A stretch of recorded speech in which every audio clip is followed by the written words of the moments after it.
Henry here got on the train with $200. He couldn't see any harm in a friendly game of cards. What if the other men were strangers? And take Joe Collins. He's got a nice wife at home. But he met this girl at the bar, and she looked, after the first couple of drinks.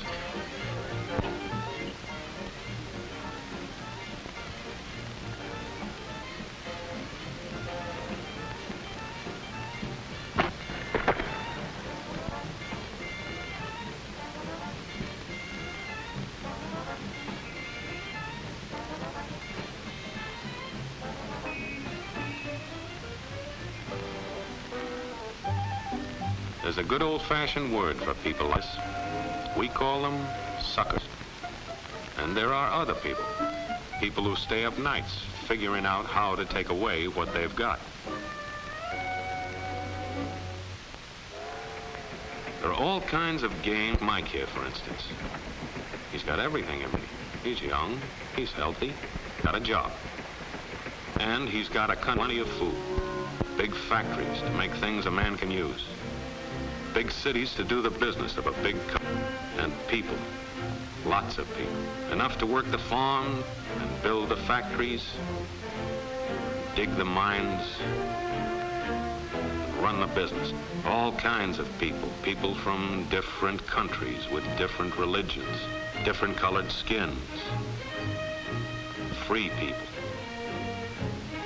They can live together and work together and build America together because they're free.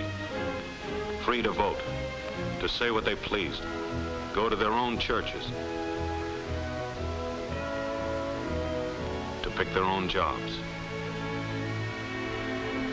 Yeah, Mike's got something, all right. He's got America.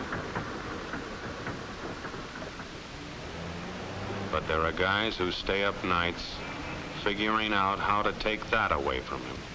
I happen to know the facts. Now, friends, I'm just an average American. But I'm an American. And some of the things I see in this country of ours make my blood boil. I see people with foreign money. I see Negroes holding jobs that belong to me and you. Now, I ask you, if we allow this thing to go on, what's going to become of us real Americans? I've heard this kind of talk before, but I never expected to hear it in America. This fellow seems to know what he's talking about. What are we real Americans going to do about it? You'll find it right here in this little pamphlet. The truth about Negroes and foreigners. The truth about the Catholic Church. Do you believe in that kind of talk? That all makes pretty good sense to me. And I tell you, friends, we'll never be able to call this country our own until it's a country without. Without what? Yeah, without what? Without Negroes. Without alien foreigners. Without Catholics. Without Freemasons. You know these people. What's wrong with the Masons? I'm a Mason. Hey, that fellow's talking about me. And that makes a difference, doesn't it? These are your enemies.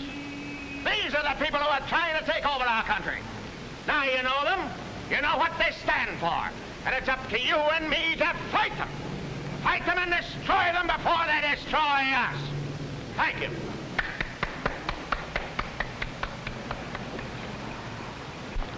Before he said Masons, you were ready to agree with him. Well, yes, but he was talking about... What about those other people? But in this country, we have no other people. We are American people. What about you? You aren't American, are you? I was born in Hungary, but now I am an American citizen. And I have seen what this kind of talk can do. I saw it in Berlin. What were you doing there? I was a professor at the university. I heard the same words we have heard today. But I was a fool then. I thought Nazis were crazy people, stupid fanatics. But unfortunately, it was not so. You see, they knew that they were not strong enough to conquer a unified country. So they split Germany into small groups. They used prejudice as a practical weapon to cripple the nation. Of course, that was not easy to do. They had to work hard to do it. You see, we human beings are not born with prejudices. Always they are made for us, made by someone who wants something. Remember that when you hear this kind of talk. Somebody's going to get something out of it, and it isn't going to be you. This is not classroom theory. I saw it happen. I saw it first in Berlin in 1932. 5 young men that I knew were standing in the crowd listening to the Nazi speaker. Eric was a Catholic. Anton, a student of mine, was a Jew. Heinrich owned a small hardware store. Karl was a farmer. And Hans was an unemployed metal worker.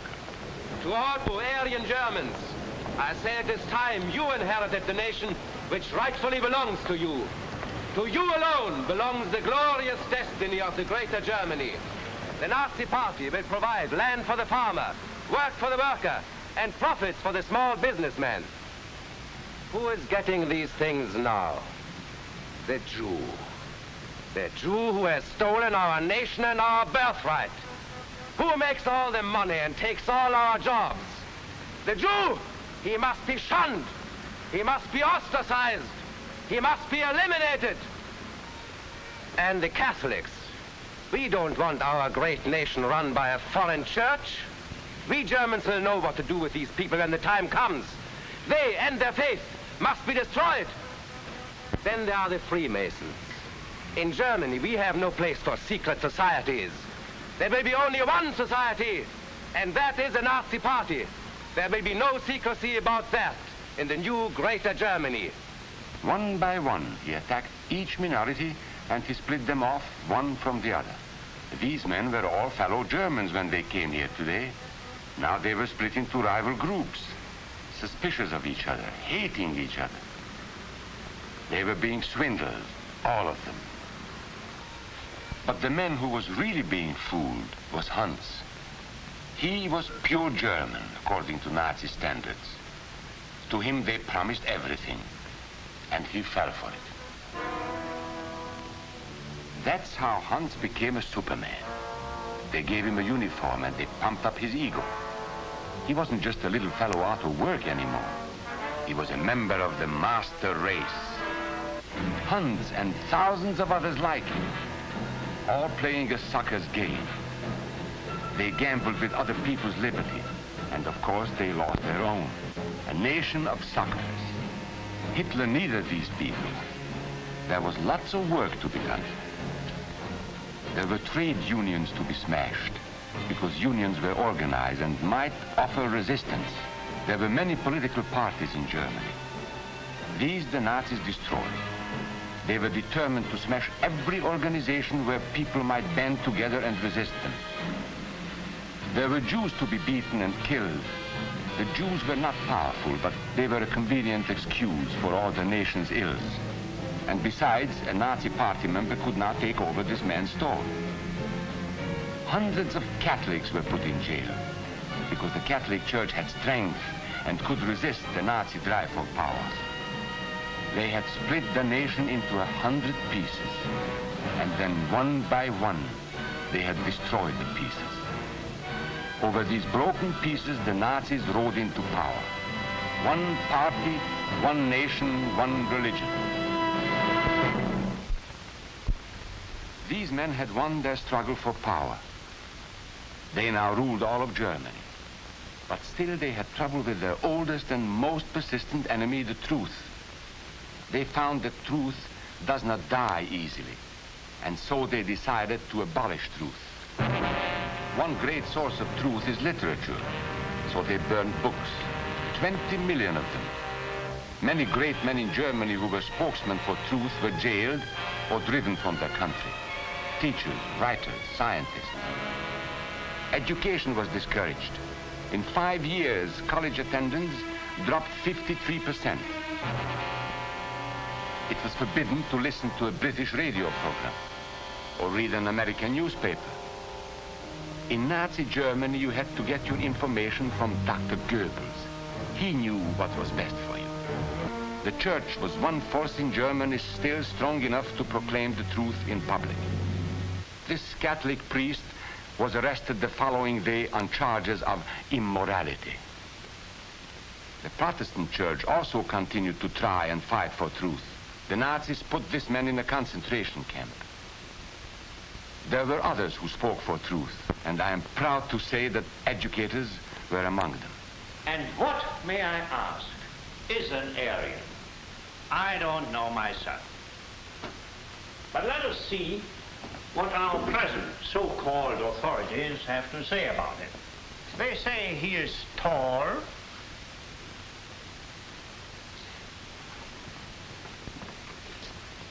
slender,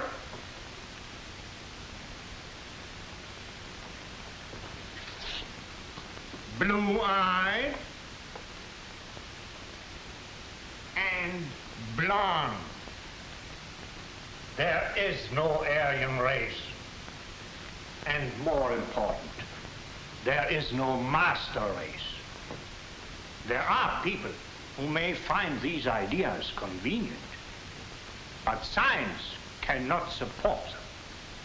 There is no scientific proof that there's any correlation between a man's racial characteristics and his native ability or character.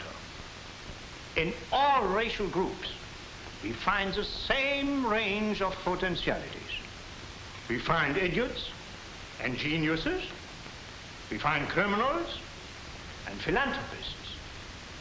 We must judge each man as an individual and not by the color of his skin or his eyes or by the length of his nose.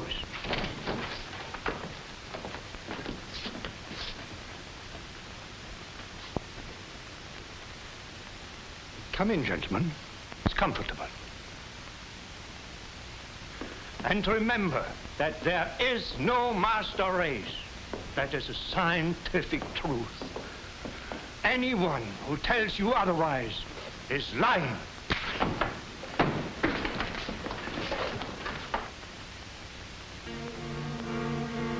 And so for all practical purposes, truth had been abolished in Germany. A lot of my German friends wondered what had hit them. How did it happen? Where did it start? It started right here. And this was where it could have been stopped. If those people had stood together, if they had protected each other, they could have resisted the Nazi threat. Together they would have been strong. But once they allowed themselves to be split apart, they were helpless. When that first minority lost out, everybody lost out. They made the mistake of gambling with other people's freedom. Now let's see how those bets paid off. Karl the farmer was gambling on a better life for himself.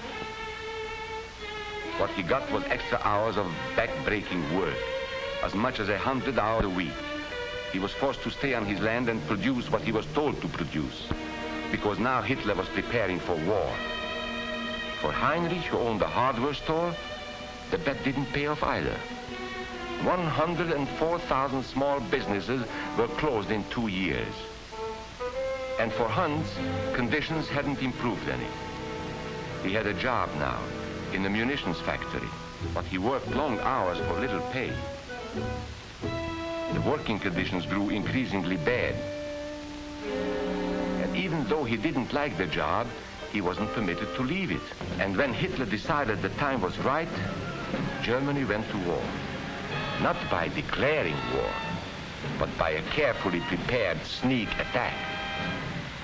Once again, Hitler needed Hans to do his dirty work. Hans was an expert at brutality this time, and Hitler had decided to use Hans and his brutality against other peoples, the Czechs, the Poles, the French, the Russians. But in the crucial test of war, Hitler's race theories didn't pay off. His pure-blooded supermen were defeated by the mongrel armies he despised. By the British at El Alamein.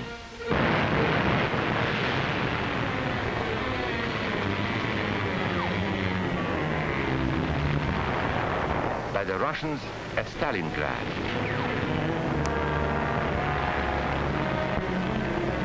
Then on D-Day by American soldiers of every color and religion, who smashed across the Normandy beaches and drove on through to the heart of Germany.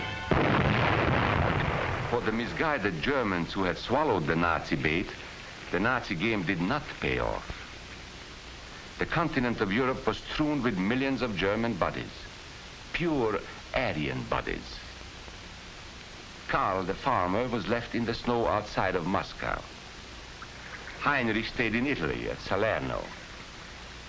And Hans, who was going to rule the world, got only a little patch of Normandy that he could call his own. We must never let that happen to us or to our country. We must never let ourselves be divided by race or color or religion, because in this country we all belong to minority groups. I was born in Hungary. You are a Mason. These are minorities. And then you belong to other minority groups too. You are a farmer. You have blue eyes. You go to the Methodist Church. Your right to belong to these minorities is a precious thing. You have a right to be what you are and say what you think, because here we have personal freedom. We have liberty. And these are not just fancy words. This is a practical and priceless way of living. But we must work at it. We must guard everyone's liberty, or we can lose our own. If we allow any minority to lose its freedom by persecution or by prejudice, we are threatening our own freedom. And this is not simply an ideal. This is good, hard common sense. You see, here in America is not a question whether we tolerate minorities. America is minorities. And that means you and me.